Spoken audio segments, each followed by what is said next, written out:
नमस्कार, आदाब। Crime petrol सतर्क के ब्लैक हेडलाइंस अध्याय के आज के एपिसोड में आप सबका स्वागत है। आज के केस में हम देखेंगे होली के दिन शुरू हुआ अपराध का ये खेल कैसे इंसानी रिश्तों को जज्बात के भंवर में उलझा देता है और एक के बाद एक कई जिंदगियां तबाह हो जाती हैं। गुलाल का रंग भी लाल होता है और खून का रंग भी लाल। गुलाल को जब हवा में उड़ा दिया जाता है तो जिंदगी खुशियों से भर जाती है, लेकिन वहीं जब खून बहता है तो जिंदगी हाथ से फिसल जाती है। होली है! होली है! होली है! होली है! होली है! होली है!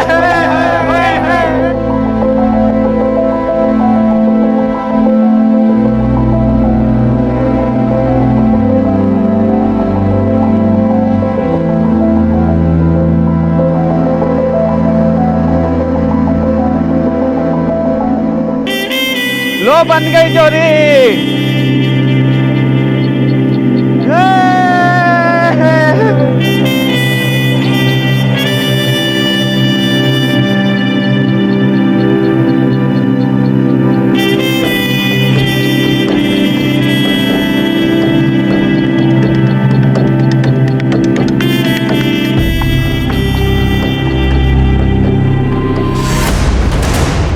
ये क्या किया तुमने?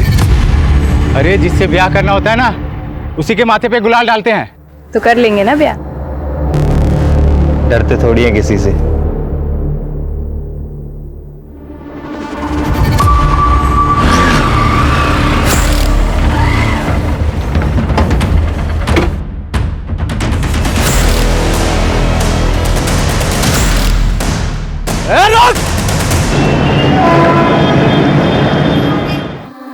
बेगम, होली मुबारक।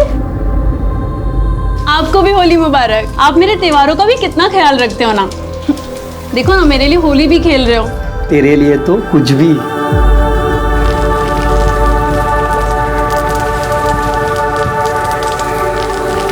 हैप्पी होली। हैप्पी होली चल जा। हैप्पी होली। माँ, छोटा भैया कब आएगा? अभी तो बस 2 ही महीने हुए, 7 महीने बाद आएगा। माँ, मैं छोटे भैया को भी कलर लगाऊंगा। राजू आया। अरे राजू,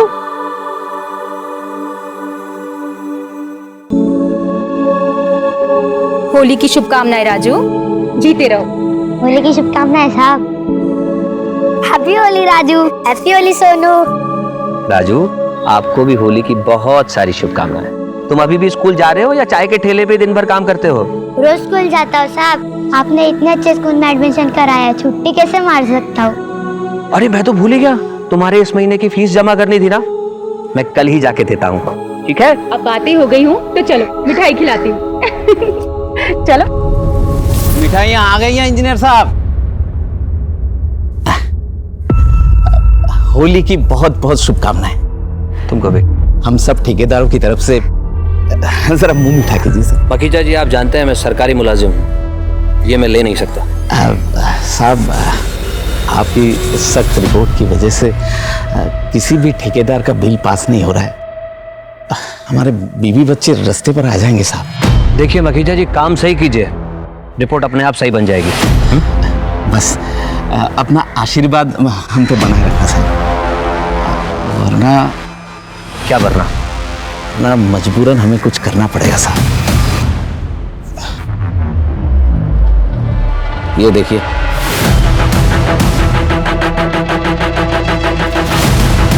मुझे धमकाने आया? तेरी हिम्मत कैसे हुई यहाँ आने की? जो तो मैं देख लूंगा यहाँ से। तुझे मैं देख लूंगा।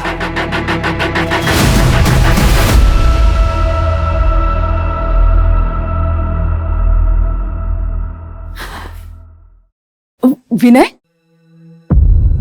तुम जानते हो ना मैं रंग नहीं खेलती। मेघला, मैं यहाँ तुमसे कुछ और बात करने आया हूँ। मखीजा आया था।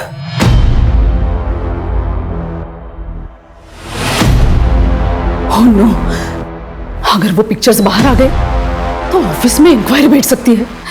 मेरा सारा रेपुटेशन खराब हो जाएगा, यहाँ तक कि प्रमोशन भी रुक सकता है, और ऊपर से घर परिवार टूट जाएगा सो अलग। विनय, हाँ, हमें कुछ करना चाहिए। डोंट वरी, चाहे कुछ भी हो जाए तो मैं बदनाम नहीं होने दूंगा, और अगर जरूरत पड़ी तो तुम्हारे लिए किसी भी हद तक जा सकता हूं, कुछ भी कर सकता हूं, कुछ भी। रिलैक्स।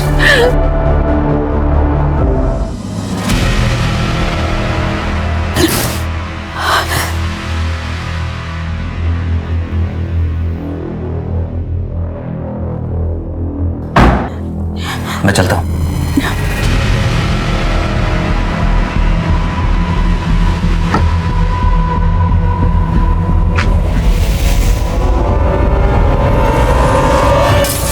रानी, मेरी मॉम से दूर रहना वरना सर फोड़ दूंगा।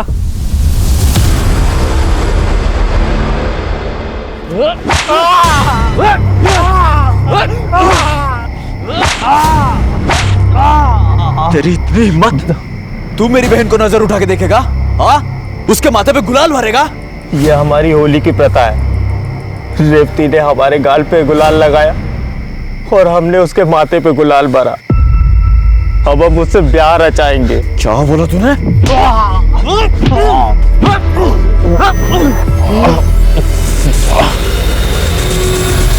रुक जाओ।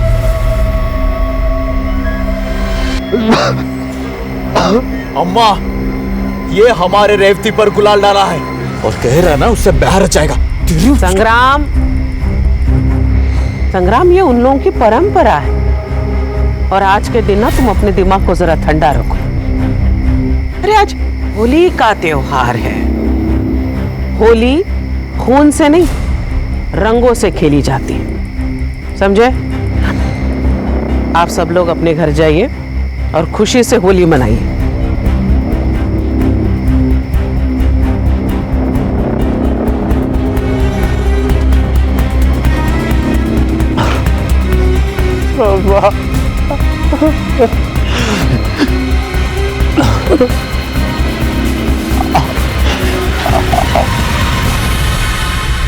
अम्मा जी, आपकी बेटी को उसने फिर भी आपने उसे छोड़ दिया। अगला चुनाव विधायक के लिए हर चीज ठंडी करके खानी चाहिए। इस महाधुप को गांव के बाहर तो निकलने दो, फिर बताते हैं इसे।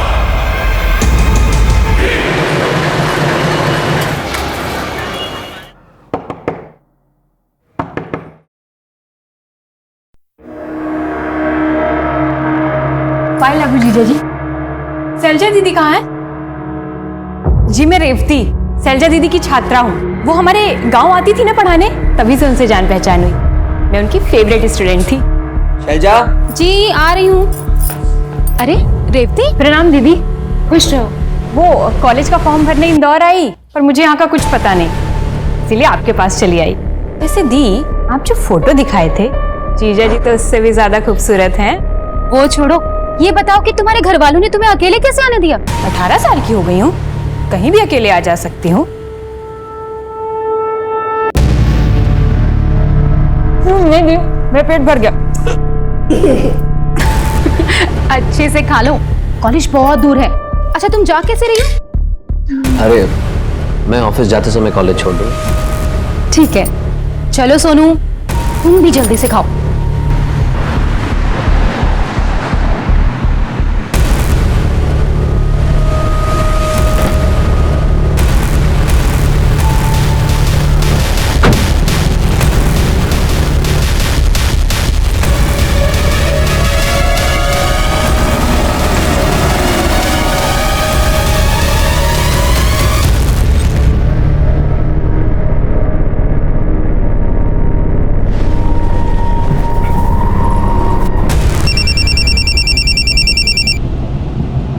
हेलो।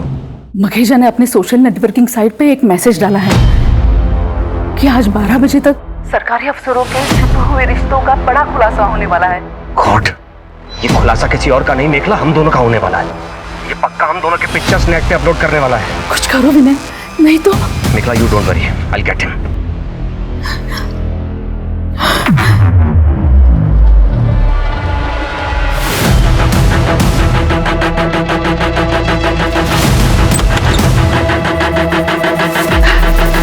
नमस्कार नमस्कार।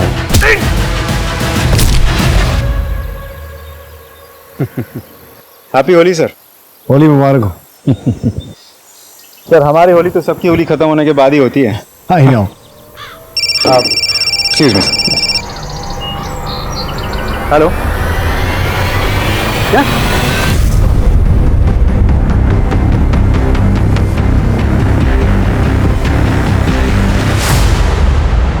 फोन किसने किया था? मैंने। पूरा घर चेक करो, बॉडी का पंचनामा करके इसे पोस्टमार्टम के लिए भिजवाओ। सर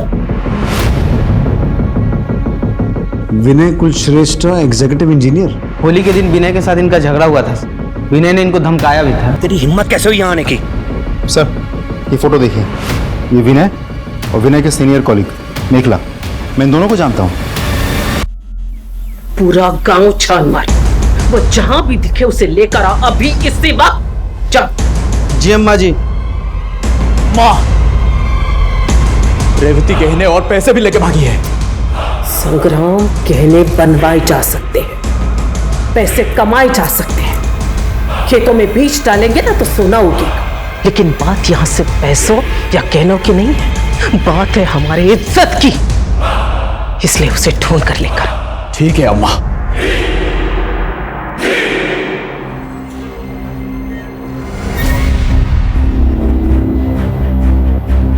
अच्छा, वो पैसे और गहने लेके आई हो?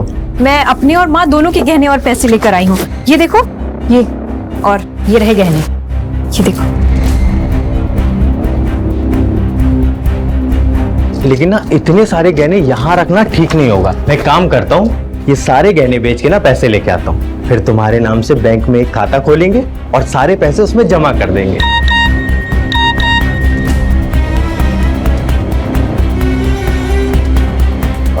अच्छा सुनो ना। हाँ? मेरे ना अभी एक भाई आ रहे हैं, उन्होंने ही हमारी रहने की व्यवस्था की है।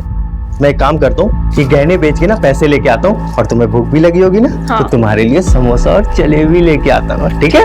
अच्छा चल आता हूँ।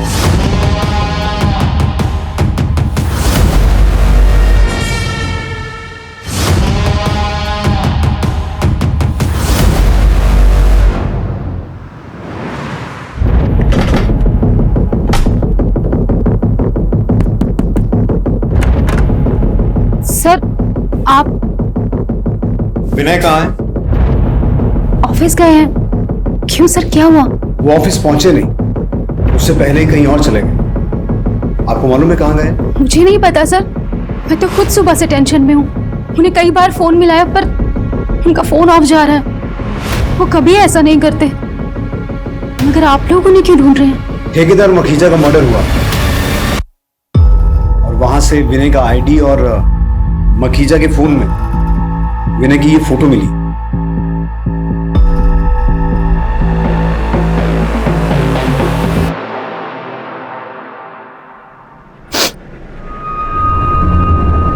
मैंने कभी सपने में भी नहीं सोचा था कि विनय मुझे इस तरह धोखा देंगे।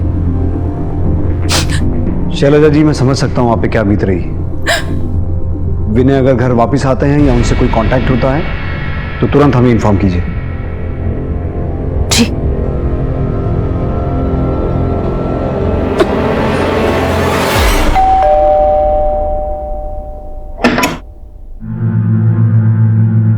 माधु ने भेजा है। जी आइए।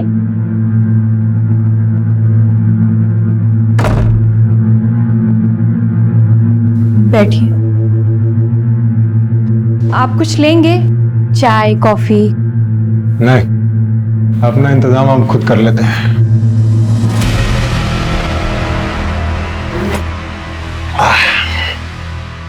अरे तुम खड़ी क्यों? बैठो ना। ये क्या कर रहे हो? महादू आता ही होगा, उसी से बात करना। अरे माधु क्या अब कंचे खेलने आएगा? आओ। अरे मेरा हाथ छोड़ो, ये क्या कर रहे हो? शर्म नहीं आती अपनी होने वाली भाभी के साथ? अरे किसकी भाभी? तेरे वास्ते रोकड़ा पैसा दिया है माधु को। झूठ बोल रहे हो, ऐसा नहीं हो सकता। छोड़ो मुझे। छोड़ो।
वो सुनो, कोई लड़की को लाल कपड़े में जाते हुए देखा गया यहाँ पे?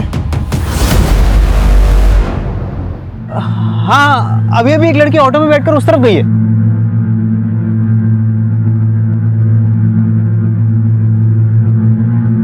बताइए, आपका विनय के साथ क्या रिश्ता था? प्रोफेशनल। तो फिर आपकी और विनय की इंटीमेट पिक्स मखीजा के फोन में कैसे आई? ये तो आपको उसी से ही पूछना चाहिए। मखीजा अब इस दुनिया में नहीं है, इसीलिए आपसे पूछ रहे हैं। ये मखीजा मरा कैसे? कहीं आपने ही तो? मैं मखीजा को क्यों मारूंगी? क्योंकि आपकी और विनय की कॉम्प्रोमाइजिंग पोजीशन में पिक्स मखीजा के फोन में थी। हो सकता है उसने आपको धमकी दी हो या ब्लैकमेल करने की कोशिश की हो, इसीलिए उसे रास्ते से हटाने के लिए विनय के साथ मिलकर मार डाला। विनय कहाँ है? पता नहीं, आप चाहे तो मेरा CDR मंगवा के चेक कर सकते हैं। मैं घर पर ही थी। काफी स्मार्ट गेम खेल रही हैं आप। आपका CDR तो ठीक है, जरा ये आपके घर के सामने लगे CCTV की फुटेज देखिए।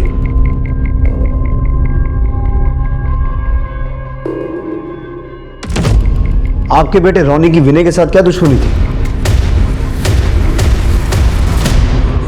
पता नहीं किसकी नजर लग गई मेरी बेटी की गृहस्थ जीवन में।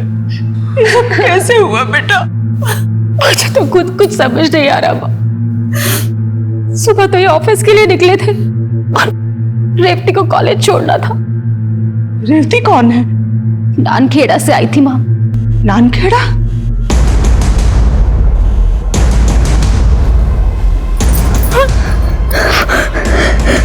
कौन है तुम लोग?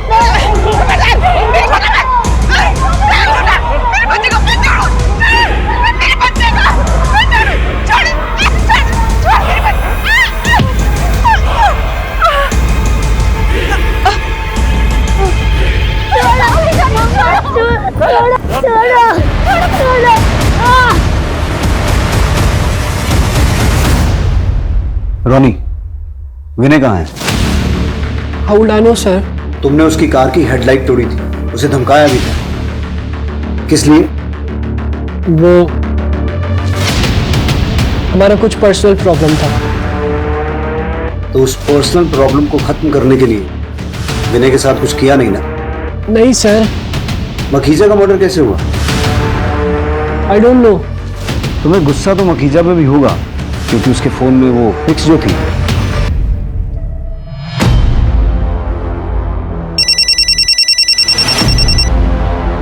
हेलो, मेरे बच्ची को उठा के ले गए साहब। कौन लोग थे? बड़े अजीब लोग थे, मुंह पर कपड़ा बांध रखा था। मैं उन्हें पहचान नहीं पाई। रेवती के बारे में पूछ रहे थे। रेवती कौन? किसी नानखेड़ा गांव से आई थी। दामाद जी उसे कॉलेज छोड़ने गए थे। दामाद जी तब से ही गायब है। मेरे बाल बच्चे बहुत खतरे में हैं। उनकी जान को खतरा है साहब। आप उनकी मदद कीजिए जल्दी। मेरी बेटी पेट से है। विजय, आसपास के सभी पुलिस स्टेशन, चेक नाके, टोल नाके, हर जगह इन्फॉर्म करो। नाकाबंदी होनी चाहिए, हर गाड़ी चेक होनी चाहिए। और बाहर गेट का जो CCTV है उसकी फुटेज निकालो। ये फोन किसका है? मेरी बेटी शैलजा का। विजय, इसके मैसेजेस और कॉल लॉग चेक करो, हो सकता है कोई लीड मिले। जी, आप चिंता मत कीजिए, हम पूरी कोशिश करेंगे।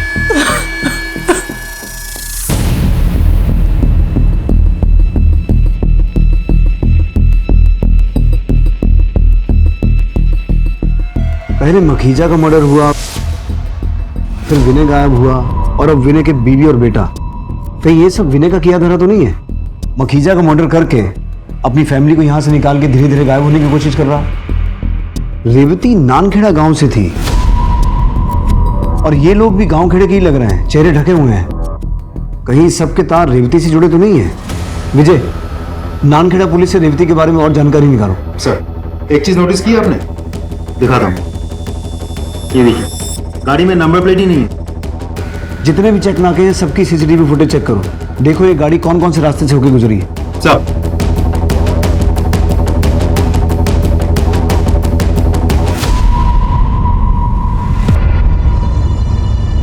अम्मा जी प्रणाम। वो इंदौर पुलिस ने हमें पूछताछ करने के लिए कहा कि आपकी बेटी रेवती कैसी है और कहाँ है। रेवती,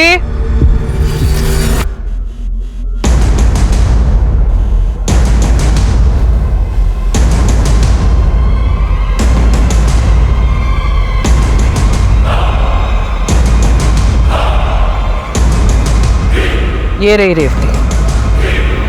दरोगा तुमसे मिलना चाह रहे थे, पूछ रहे थे तुम हो कैसी। ठीक हो ना तुम?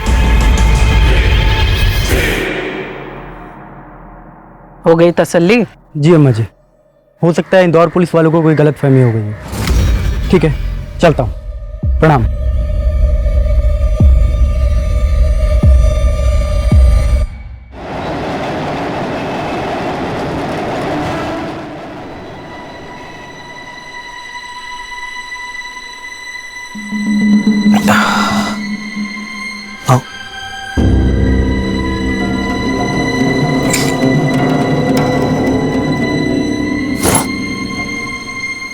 आज से यही अपना घर होगा। अब तुम्हें किसी से डरने की ज़रूरत नहीं है।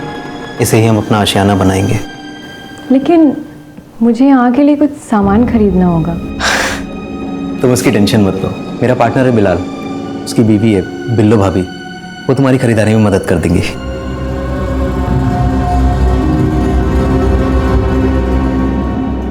वक्त गुजरता गया। पुलिस उधेड़बुन में थी कि आखिर विनय, उसकी पत्नी शैलजा और बेटा सोनू कहां हैं, मखीजा का हत्यारा कौन है और रेवती की सच्चाई क्या है। तहकीकात में कुछ दिन गुजर गए। बहुत सारे सबूतों की और संदिग्धों की जांच पड़ताल की गई, लेकिन सारे सवाल वैसे के वैसे थे। न मेखला कुछ बोल रही थी और न ही रोनी। अब तो इंदौर और उसके आसपास के क्षेत्रों में सबकी जुबान पर सिर्फ एक ही सवाल था कि मखीजा का हत्यारा कौन था, विनय और उसके परिवार के साथ क्या हुआ।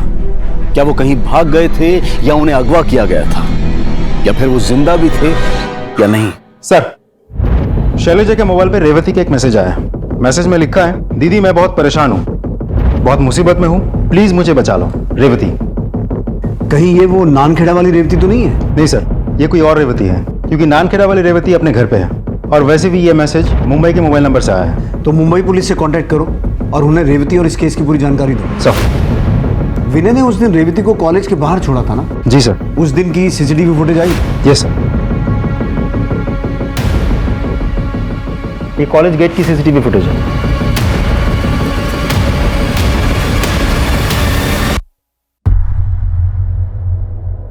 ये तो कॉलेज के अंदर गई नहीं, ऑटो में बैठ के चली गई।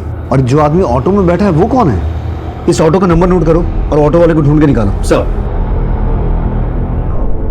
हाँ सर, इस लड़की को मैंने नए बाजार में छोड़ा था। ऑटो में बैठा ये लड़का कौन था? सर, बातों से तो लग रहा था इसका दोस्त था। विजय, इस फुटेज से रेवती की फोटो लो। सर।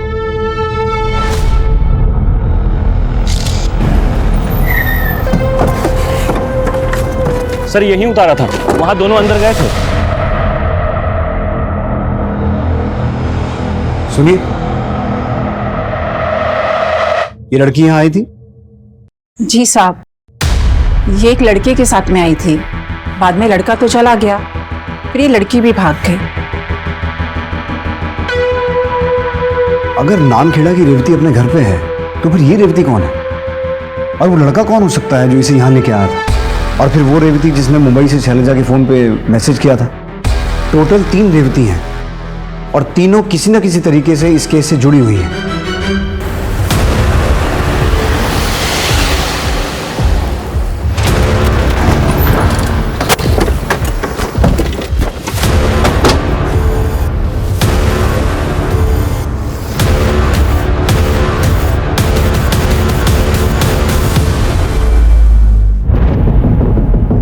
सर ये देखिए, चाकू से कई बार वार किया गया सर। आसपास चेक करो, देखो शायद कोई क्लू मिले। सर।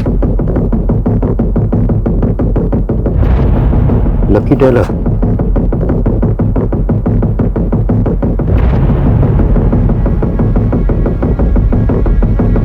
माने सर, शर्ट पे लकी टेलर का लोगो है। सर ये लकी टेलर तो काफी फेमस है, मुंबई 6 में है। एक काम करो, बॉडी को पोस्टमार्टम के लिए भेजो, टेलर से चल के बात करते हैं। सर। मुंबई में अचानक मुंबई पुलिस को एक अनजान आदमी की लाश मिलती है और सवाल ये उठता है कि क्या इस केस के तार भी इंदौर केस से जुड़े हुए थे। इंदौर पुलिस पहले ही मखीजा की हत्या, विनय और उसके परिवार की गुमशुदगी और 3 रेवतियों की गुत्थी सुलझाने में जुटी हुई थी। क्या मुंबई में मिली अनजान लाश इन सभी केसेस को और भी पेचीदा बना देने वाली थी, या फिर अभी एक ऐसा सच सामने आने वाला था जो इन सभी समीकरणों को बदल देने वाला था?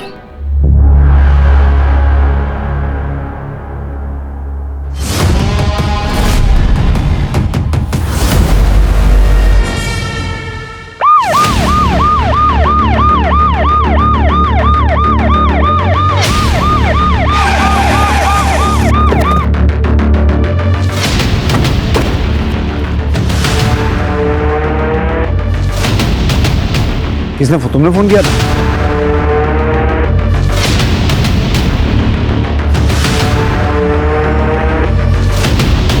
सर, ये तो कोई महादू है, नंदखेड़ा गांव से। नंदखेड़ा गांव से तो रेवती भी है। विजय, इसकी एक फोटो लो और बॉडी को पोस्टमार्टम के लिए ले जाओ। सर।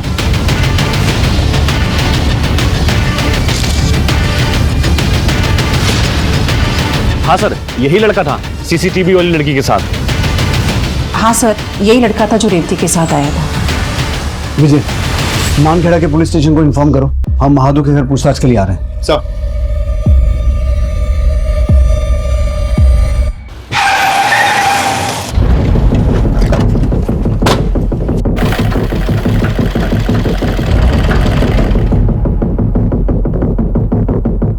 हमें मालवानी के पास एक लाश मिली है जिसकी शर्ट पर आपकी दुकान का टैग है। जो भी शर्ट आप बनाते हैं उन सभी शर्ट्स पर 3 अलग अलग रंगों के बटन लगाते हैं आप? नहीं साहब। तो फिर ये क्या है? ये तो बिलाल। कौन बिलाल? इलेक्ट्रिशियन है, उसी ने तो हमारे दुकान का फिटिंग किया था, उसे ही ये सब शौक है। कहाँ रहता है ये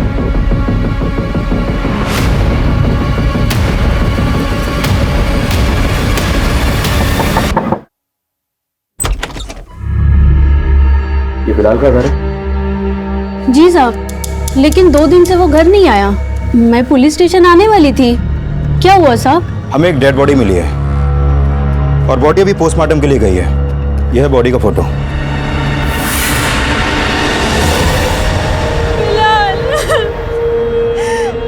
ये क्या हो गया? संभालिए अपने आप को। देखिए, हम आपका दुख समझते हैं लेकिन तहकीकात तो करनी होगी। अच्छा, एक बात बताइए, बिलाल की किसी से कोई दुश्मनी थी? मतलब किसी से कोई झगड़ा कभी? नहीं साहब, अपने काम से काम रखता था।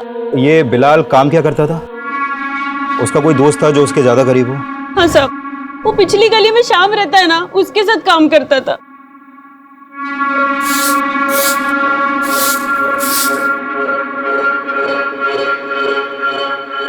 जी ये आपका बेटा है? हाँ साहब, ये हमारा बेटा महादू है। इसकी गलत हरकतों के कारण मैंने इसे घर से निकाल दिया था साहब। क्यों? ऐसा क्या हुआ? कोई काम धाम ही नहीं करता था, बस ताली पी के पड़ा रहता था साहब। आपको क्या लगता है उसके साथ किसी की कोई दुश्मनी थी, लड़ाई झगड़ा? यहाँ गांव में तो नहीं साहब, पता नहीं इंदौर में किसी से दुश्मनी हुई हो। तो उसने आपसे कभी संपर्क तो किया होगा? कभी कुछ बताया कि उसको किसी से खतरा है या ऐसा कुछ? नहीं साहब, हमारी उससे कोई बात ही नहीं हुई है। ठीक है, जैसे ही बॉडी का पोस्टमार्टम हो जाएगा आपको इत्तला करेंगे, आप बॉडी क्लेम कर सकते हैं। जी सर।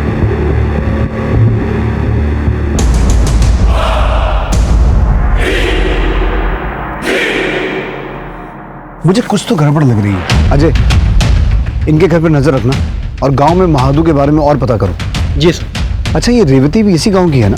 जी सर, वो घर पे ही है, मैंने खुद जाके चेक किया। ठीक है, आपको और कोई भी इंफॉर्मेशन मिले हमारे साथ शेयर कीजिए। सर। यही घर है साहब, वो शाम का यही घर है। यहाँ तो ताला लगा हुआ है।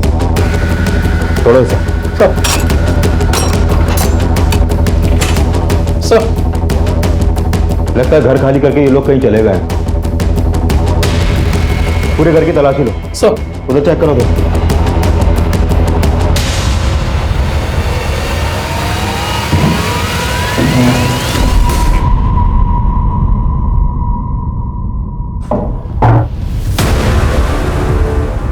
माने सर, ये खून के धब्बे लग रहे हैं मुझे। फोरेंसिक टीम को बुलाओ और ये ब्लड पार्टिकल बिलाल की डेड बॉडी से मैच करके देखो।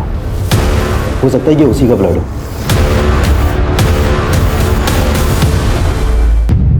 दाल में कुछ काला तो है। पहले मखीजा का मर्डर हुआ, फिर विनय गायब हुआ, सोनू और शैलजा गायब हुए, फिर महादू की हत्या हुई और अब ये 3 रेवती।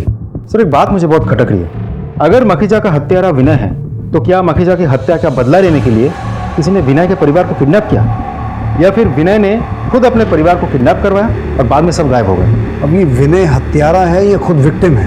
ये भी तो हो सकता है कि मखीजा का मर्डर किसी और ने किया और विनय को उसके परिवार के साथ किसी और ने किसी और वजह से अगवा किया। पर वो है कौन? और इन 3 रेवती का इस केस से क्या कनेक्शन है? रेवती और शाम के रूम में मिले खून के धब्बे आपके पति बिलाल के ही हैं। साहब ये रेवती और शाम ने मेरे शौहर को मारा है। आप इन दोनों को जेल में ठूस दो। हमने शाम का फोन सर्विलेंस पे डाल दिया है। जैसे वो फोन ऑन करेगा पकड़ा जाएगा। आपके पास रेवती का कोई नंबर है? नहीं साहब। ये बात समझ में नहीं आ रही है। ये रेवती है कौन? ये आई कहाँ से? और इसका इंदौर की शैलजा से क्या रिश्ता है? एक मिनट।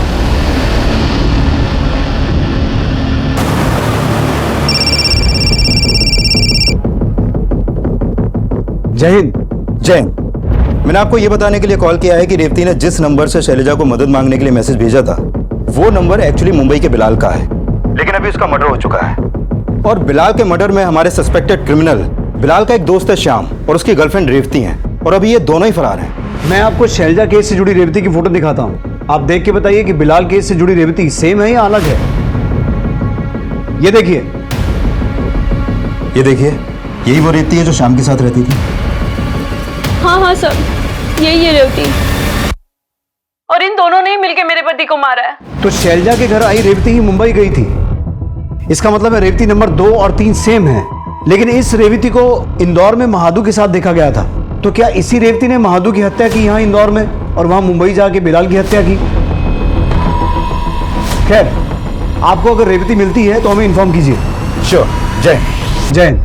Excuse me. हेलो। हाँ, very good, thank you. Sir, आपका शक बिल्कुल सही निकला।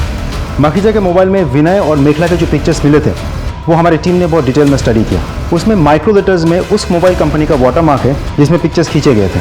सर, मखीजा का मोबाइल किसी और कंपनी का था, लेकिन पिक्चर्स खींचने वाले ने ब्लूटूथ के जरिए पिक्चर्स ट्रांसफर किए थे, इसलिए ज़्यादा कुछ पता नहीं चल पा रहा था। पिक्चर्स क्लिक किसने की? मेखला के ड्राइवर ने। तुम मेखला के ड्राइवर हो? जी सर।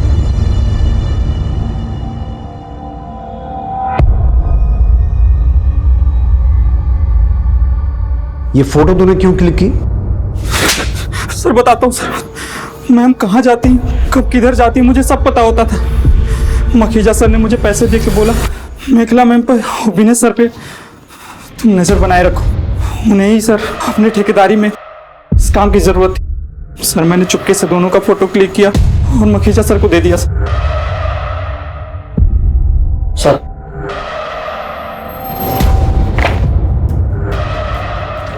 सर इसके कॉल डिटेल्स आ गए। जिस वक्त मखीजा का मर्डर हुआ था तो उसके घर के आसपास क्या कर रहा था? कहीं तूने ही तो मखीजा का मर्डर नहीं किया? नहीं साहब, मैं तो मेखला मैम को लेके गया था। लेकिन सर मखीजा के मर्डर के समय मेखला का फोन तो उनके घर पे था। मेखला का फोन घर पे था, मेखला घर पे नहीं थी। कहाँ गई थी आप? मैं अपने घर पर ही थी।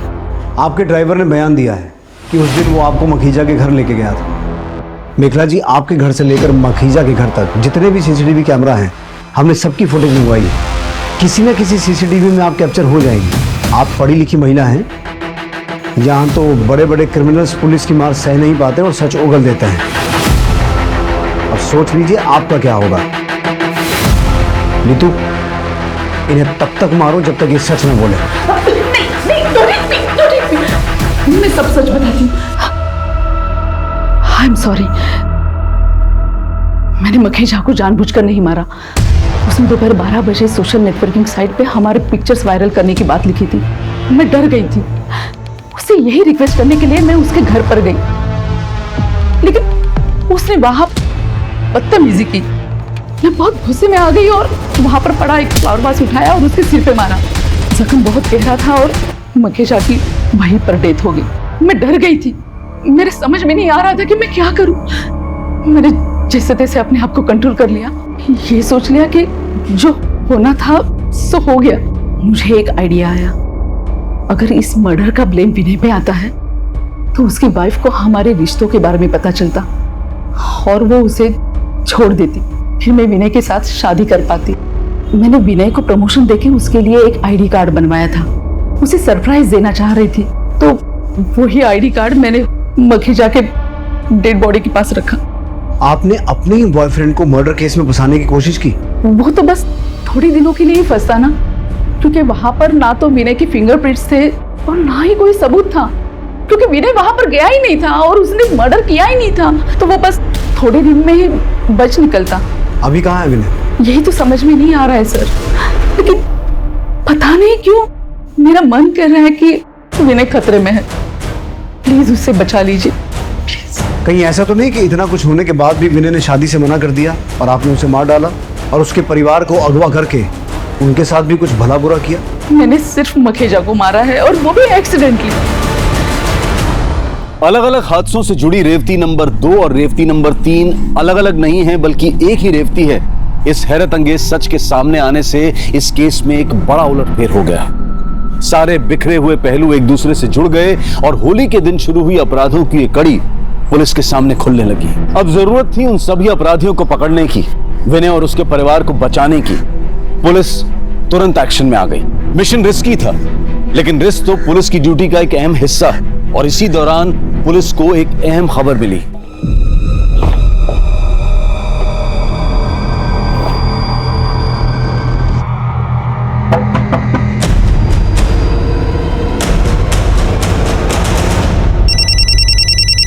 जय हिंद। बोलिए। जय हिंद।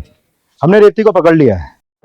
रेवती, तुम्हारे चक्कर में इतने सारे कांड हो गए, अब सब कुछ साफ साफ बताओ। तुम दोनों ये बताओ कि बिलाल को क्यों और कैसे मारा?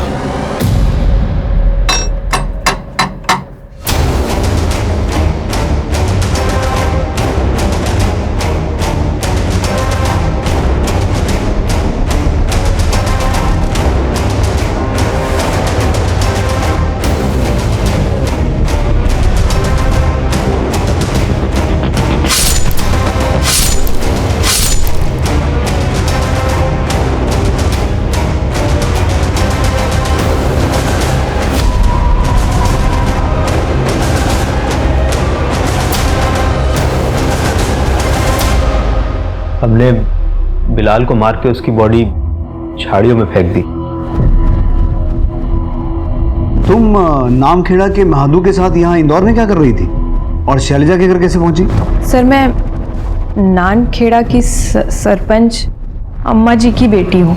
क्या? जी।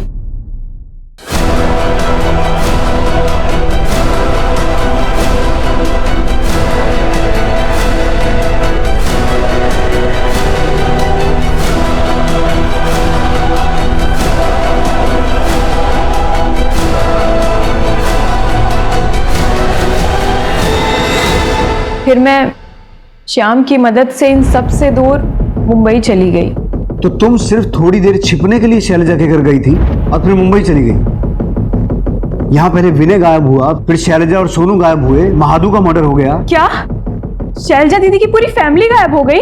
हे भगवान, कहीं मेरी अम्मा जी को ये पता तो नहीं चल गया कि मैंने उनके घर में आश्रय लिया था और अम्मा जी ने तो उन्हें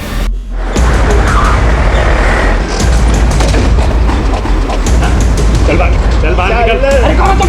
चल बाहर। रेवती कहाँ? उसे तो मैंने कॉलेज के गेट पे छोड़ दिया था, मुझे कैसे पता होगा कि वो कहाँ?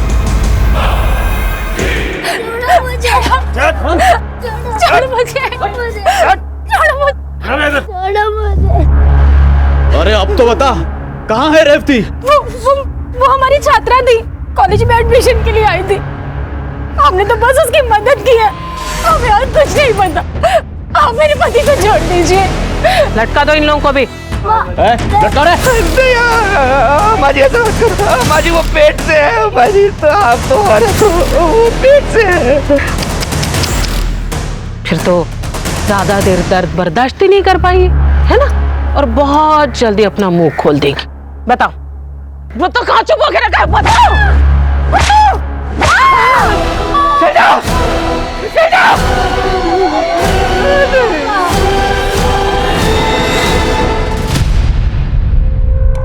इसका तो खून आ गया रे। मतलब तेरा बच्चा दुनिया में आने से पहले चल जा। अरे अब तो बता कहाँ है रेवती? नहीं पता। रेवती बता कहाँ है? नहीं पता।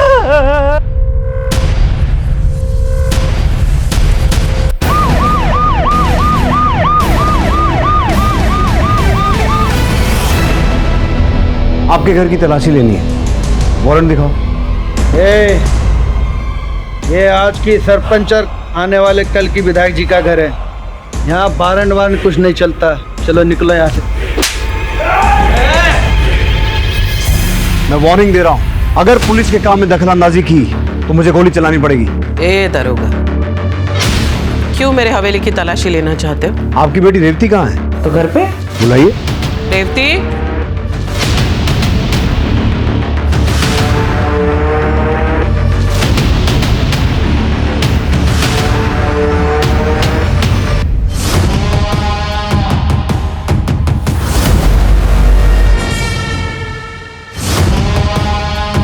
ये है ना आपकी बेटी रेवती। आप समझिए आप कि आपके घर की तलाशी क्यों लेनी थी। तलाशी लो पूरे घर की। सर,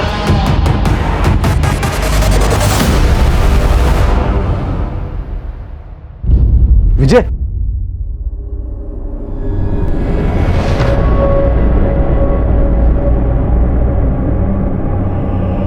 बच्चा जिंदा है। सुरेश, इसे हॉस्पिटल लेके जाओ जल्दी।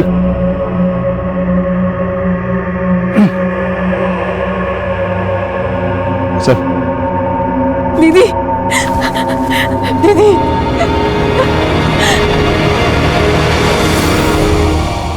अब बताएंगी महादू को कैसे मारा? मुझे नहीं मालूम। नीतू, सबके सामने मारो इसे। सब मैंने मारा।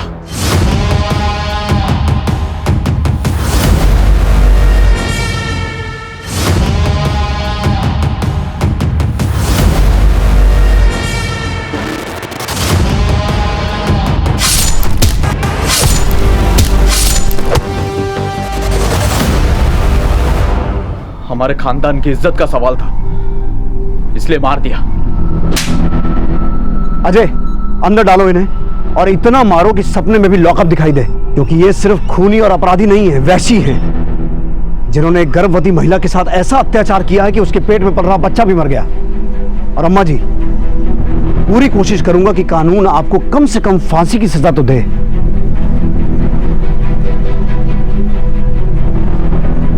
आप सब भी जाइए यहां से।